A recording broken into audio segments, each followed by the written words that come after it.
Hi hello friends, இன்னைக்கு நம்ம பார்க்கக்கூடிய கதை கொஞ்சம் சிந்திக்கிற வைக்கிற கதையாக இருக்கலாம். நம்ம வாழ்க்கையில் நம்ம செய்யும் மிகப்பெரிய தவறு ஒரு சரியான முடிவாக இருக்குமா, இல்லை ஒரு மூடப்பட்ட அதிர்ஷ்ட கதைகள் தப்பான ரயிலில் ஏறினா திறந்துடுமா? இந்த சங்கடம் சுமனோட வாழ்க்கையில் நடந்திருக்கு. சுமன் ஒரு கிராமத்தில் வசிக்கிற பையன். ரொம்ப ஏழ்மையான குடும்பத்தில் பிறந்திருக்கான். அவங்க அப்பா விவசாயம் தொழில் செஞ்சுட்டு இருக்காரு. ரொம்ப வயது முதியவர் அவரு. அம்மாவும் வயது முதியவர் தான். எப்பவுமே உடல் நலம் சரியில்லைன்னு சொல்லிட்டே இருக்கிறவங்க.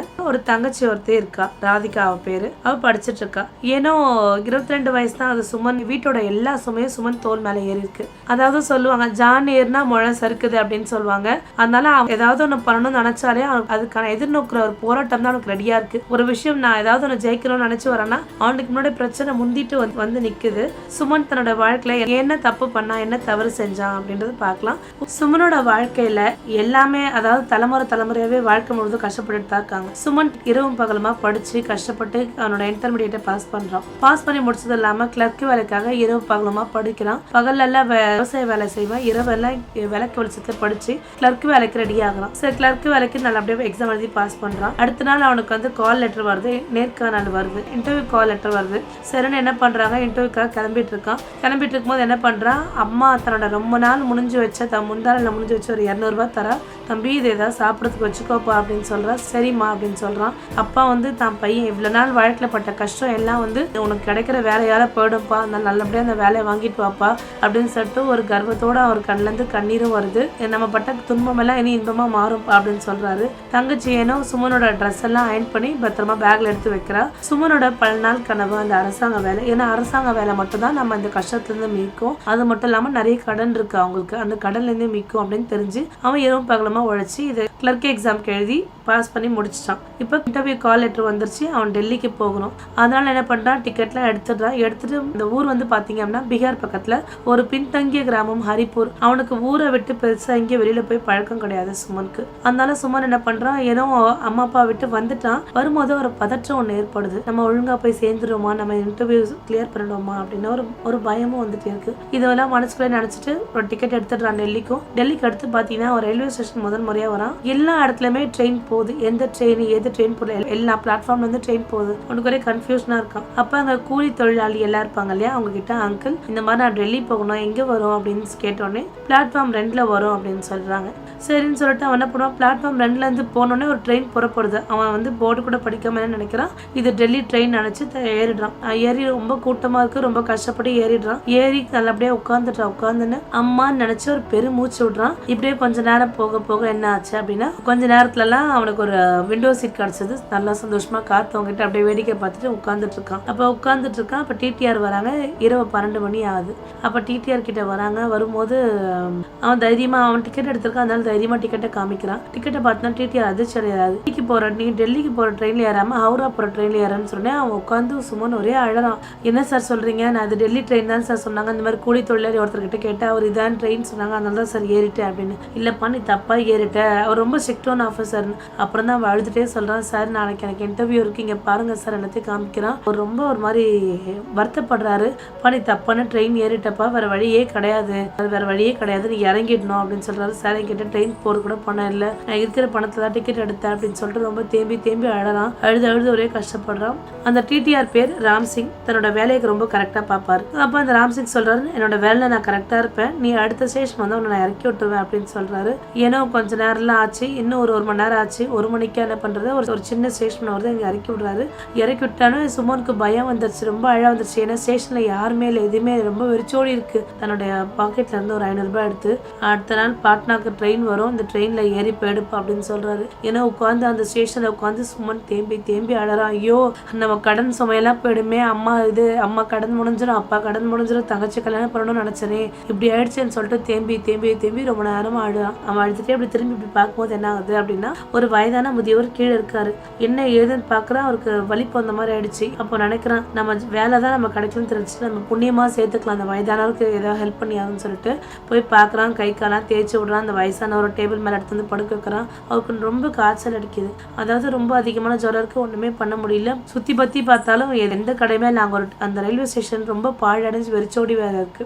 அப்புறம் அங்க உள்ள ஒரு டீ கடை இருக்கு. சரி, எங்கேயா டீ இருக்குமான்னு பார்த்தா அங்க டீ கடையை மூடி இருக்கு. ஏன்னா 1 மணி ஆகுது, இரவு 1 மணி. சரி, இந்த வயதான இருக்காரு, ரொம்ப காய்ச்சல் அடிக்குது, நம்ம ஏதாவது பண்ணணுமேன்னு சொல்லிட்டு என்ன பண்றான், ஏதாவது மெடிக்கல் இருக்குமான்னு அப்படியே கேட்டு போறான். 2 கிலோமீட்டர் தூரம் நடந்தே போறான். நடந்து போய் ஒரு வீட்டுல தட்டுறான். ஐயா இந்த மாதிரி நடந்த விஷயம் எல்லாத்தையும் சொல்றான். இந்த மாதிரி ஒருத்தர் வயதானவர், ஒருத்தருக்கு உடம்பு ரொம்ப முடியாம இருக்கு, காய்ச்சல் இருக்கு, இங்க எங்க மெடிக்கல் ஷாப்னு சொல்லி கேட்கிறான். அப்பா அந்த வீட்டு கதவு திறந்தவர் வந்து வாப்பான்னு உன கையோட கூட்டிட்டு போறேன்னு சொல்லிட்டு மெடிக்கல் ஷாப் காமிக்கிறாரு. மெடிக்கல் ஷாப்ல இருந்து மாத்திரை மருந்து எல்லாம் வாங்கிட்டு வரான். அந்த டிடிஆர் கொடுத்த 500 ரூபாயில மாத்திரை மருந்து எல்லாம் வாங்கிட்டு வந்து கொடுக்குறான். கொடுத்த உடனே அந்த பெரியவருக்கு உடம்பு சரியாயிடுது. பெரியவருக்கு உடம்பு கொடுத்துட்டு படுத்துட்டே இருக்கான்.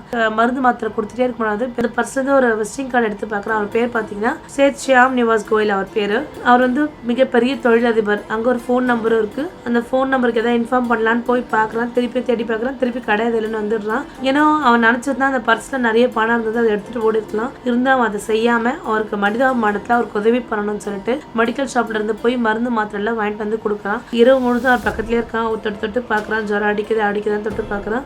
அடுத்த நாள் சுமனை பார்த்து யாருப்பா நீ, நான் எப்படி இங்க வந்தேன் அப்படின்னு நைட் இந்த மாதிரி நடந்த கதை எல்லாத்தையும் அவன் சொல்றான். அவன் தப்பா ரயில் ஏறினதும் அதனால டிடிஆர் இறக்கி விட்டது கதையும், அதனாலதான் உங்களுக்கு ஹெல்ப் பண்ண முடிஞ்சது அப்படின்னு சொல்றான். அப்ப அவர் ஒரே சந்தோஷப்படுறாரு. அப்பா நீ தப்பா ரயில் ஏறினது எனக்காக தான் ஏறி இருக்க, கடவுள் உன்னை எனக்காகவே அமைச்சு வச்சிருக்காரு, நீ தான் என்னை காப்பாத்த தெய்வம் அப்படின்னு சொல்றாரு. நீங்க ஏன் சார் இங்க வந்தீங்க அப்படின்னு அவர் கேட்கும்போது, இல்லப்பா நான் வந்து ஒரு பிசினஸ் மேனும் கூட, அது மட்டும் இல்லாம நிறைய சோஷியல் ஒர்க்கெல்லாம் நிறைய செய்வேன். அப்ப இங்க பக்கத்துல கிராமத்துல உள்ள மருத்துவமனையை பாக்குறதுக்காக வந்தேன். பார்த்துட்டு சரி இங்க வெயிட் பண்ணலாம், எல்லாம் சுத்தி பார்க்கலான்றதுக்காக வந்தேன். ஏன்னா உடம்பு முடியாம ஆயிடுச்சு, ஃபிக்ஸ் மாதிரி வந்துருச்சு, அதனால அந்த ரயில்வே நிலையத்தில் நான் விழுந்துட்டேன் அப்படின்னு சொல்றான். அப்படிங்களா அப்படின்னு சொல்றான். அப்புறம் தான் வேலை இந்த மாதிரி கால் லெட்டர் இருந்ததும் தனக்கு வேலை இந்த மாதிரி தப்பான ரயில் ஏறினதால வேலை போயிடுச்சுன்ற விஷயத்தையும் சொல்றான்.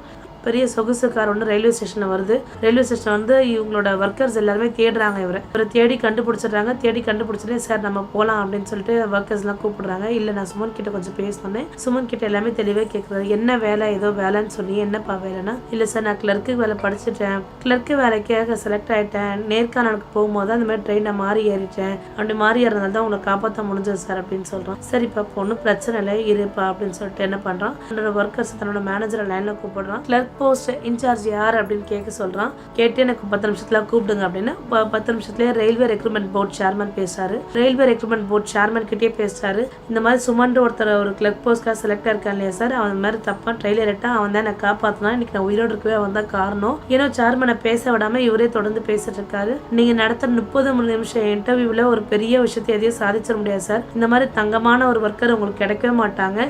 ஏன்னா அவன் நினைச்சிருந்தா என்கிட்ட இருக்க பணத்தை திருடிட்டு ஏதாவது ஓடி இருக்கலாம். இருந்தாலும் நேர்மையா இருக்கணும், நம்ம எந்த ஒரு விஷயத்த நேர்மையும் நிதானமா இருக்கணும்னு சொல்லிட்டு எனக்கு இரவு முழுதும் கண்ணு கருத்துமா பாத்துக்கிட்டான். இப்படிப்பட்ட ஒர்க்கர்ஸை நீங்க மிஸ் பண்ண போறீங்களா, சொல்லுங்க சார் அப்படின்னு சொல்லிட்டு ரொம்ப ஒரு இதுவா கேட்கிறாரு. அப்படியே நீங்க வேலையை கொடுக்கலனாலும் பிரச்சனை இல்லை சார், நான் 10 மடங்கு அதை விட பல விதமான வேலை என்கிட்ட இருக்கு, நான் போட்டு கொடுத்துருவேன். நீங்க ஒரு நல்ல நேர்மையான பையன், திறமையான பையனை மிஸ் பண்ணிடுங்கன்றதுக்காக சார் அவ்வளவு தூரம் பேசுறேன் அப்படின்னு சொல்றான். ஏன்னா இவர் பேசின ஒரு 10 நிமிஷம் சேர்மன் ரொம்ப அமைதியாவே இருந்தாரு. இல்ல சார் நான் வந்து போஸ்டிங் லெட்டர் கொடுத்துடுறேன் அப்படின்னு சொல்றாரு. ஏன்னா பேசுனது பிரபல தொழிலதிபர் சேத் ஷியாம் நிவாஸ் கோயல், அதனால கண்டிப்பா யாரு வேலை தர மாட்டேன்னு சொல்ல போறாங்க, கண்டிப்பா வேலை தரேன்னு அவங்க சொல்லிட்டாங்க. இதை கேட்டவுடனே சுமனுக்கு ஒரே சந்தோஷம், துள்ளி குதிக்கிறான். துள்ளி குடிச்சிட்டு உடனே இந்த சேத் ஷியாம் நிவாஸ் கோயல்ல காலில் விழுந்து சந்தோஷப்படுறான். சார் நீங்க எனக்கு பெரிய சகாயம் பண்ணிட்டீங்க, ஏன்னா என் வீட்டுல அவ்வளவு கடன் தொல்லை பிரச்சனை எக்கச்சக்கமா இருக்கு சார், தங்கச்சி கல்யாணம் போன இந்த ஒரு வேலை நம்பி தான் சார் என் குடும்பமே இருக்கு, ஏன்னா கொஞ்சம் நஞ்ச பிரச்சனை சார், பல தலைமுறையா நாங்க கஷ்டத்தை அனுபவிக்கிறோம் சார் அப்படின்னு. அப்ப அவர் சொன்ன உடனே இன்னியோட உன் பிரச்சனை எல்லாம் முடிஞ்சிச்சு நினைச்சுக்கோ அப்படின்னு சொல்றாரு. அவனுக்கு வந்து அவ்வளவு சந்தோஷம். அவர் சொன்ன மாதிரியே பிரபல தொழிலதிபர் வந்து சுமன் வீட்டுக்கு வராரு. சுமனுக்கு நல்ல ஒரு வீடு கட்டி தராரு. தன் தங்கச்சி கல்யாணத்தை தன்னோட சொந்த செலவுல எல்லாமே செஞ்சு கொடுக்குறாரு. அது இல்லாம சுமனும் தன்னோட ஒர்க்ல போஸ்டிங் வாங்கிட்டு அவனும் தன்னோட வேலையை பார்த்துட்டே இருக்கான். வேலை பார்த்துட்டே இருக்கும்போது என்ன ஆகுது, ஒரு நாள் அவன் ட்ரெயின்ல பயணிக்கிற ஒரு சூழ்நிலை வருது. அப்ப அவன் ட்ரெயின்ல பயணிக்கிற சூழ்நிலை வரும்போது அந்த பழைய டிடிஆர் ராம்சிங்கை பார்க்கறான். ராம்சிங்கை பார்த்துட்டு நடந்த விஷயம் எல்லாத்தையும் சொல்றான். சார் அப்ப நடந்த விஷயத்த எல்லாத்தையும் சொல்லிட்டு நீங்க அன்னைக்கு எனக்கு கொடுத்த 500 ரூபான்னு சொல்லிட்டு திருப்பி கொடுத்துடுறான். திருப்பி கொடுத்தனே ராம்சிங் கண்ணன் தண்ணியே வருது. நான் செஞ்ச ஒரு 500 ரூபாய், நான் என்னோட ஒர்க்ல ரொம்ப கரெக்டா இருப்பேன், ஸ்ட்ரிக்டான அதிகாரம் இருந்தாலும் நான் கொடுத்த 500 ரூபாய் உன்னை இந்த அளவுக்கு காப்பாத்துன்னு எனக்கு ரொம்ப சந்தோஷமா இருக்குன்னு சொல்லிட்டு கண் கலங்குறாரு. ஏன்னோ சுமனுக்கு வாழ்க்கையில எவ்வளவு தலைமுறையா கஷ்டம் இருந்தது. ஆனா அதிர்ஷ்டம் அவனை நோக்கி பயணிக்கும் போது அந்த கஷ்டம் எல்லாம் பஞ்சா பறந்து போச்சு. வாழ்க்கை யாருக்கு எப்ப எப்படி வேணா மாறலான் இருக்கு. சுமன் கதையே நமக்கு ஒரு பெரிய சான்று. வாழ்க்கை இப்படிதான், இதுக்கு ஒண்ணு யார் வாழ்க்கையிலும் நம்ம முடிவு செய்யவே முடியாது. முடியாது. யார் வாழ்க்கையில் எந்த மாற்றம் எப்படி வரும் ஏது வரும்னு நம்ம கையில் இல்லாத ஒரு விஷயம். அதனால யார் வாழ்க்கையை பற்றி ஏளனமாவோ கேவலமாவோ பேசாதீங்க. ஏன்னா யார் வாழ்க்கையை எப்போ எப்படி வேணா மாறலாம். யார் வாழ்க்கையை மாற்றம் எப்போ வரும் எப்படி வரும்னு சொல்லவே முடியாது. அதிர்ஷ்டம் வரணும்னு நினச்சிட்டுனா நம்மளை கேட்டுட்டுலாம் வராது, தானாக வரும். தானாக வந்து அதிர்ஷ்டத்தை விடாமல் நம்மளோட நேர்மை திறமை இதெல்லாம் ரொம்ப முக்கியம். அந்த அதிர்ஷ்டத்தை நம்ம கையோட தக்க வச்சுக்கிறதுக்கு எப்பவும் நேர்மையாகவும் நல்ல திறமையை வளர்த்துட்டோன்னா நமக்கு எப்பவுமே அதிர்ஷ்டம் தான். இங்கே சுமன் நேர்மையாகவும் திறமையாகவும் இருக்கவே தான் அவருக்கு சிபாரிசு பண்ணாரு சேத் ஷாம் நிவாஸ் கோயல். எப்பவுமே நேர்மையாகவும் திறமையாகவும் இருந்தனா நமக்கு அதிர்ஷ்டன்றது எப்பவுமே நம்ம கையிலே தான் இருக்குது. மீண்டும் ஒரு நல்ல வீடியோவில் சந்திக்கிறேன். நன்றி, வணக்கம்.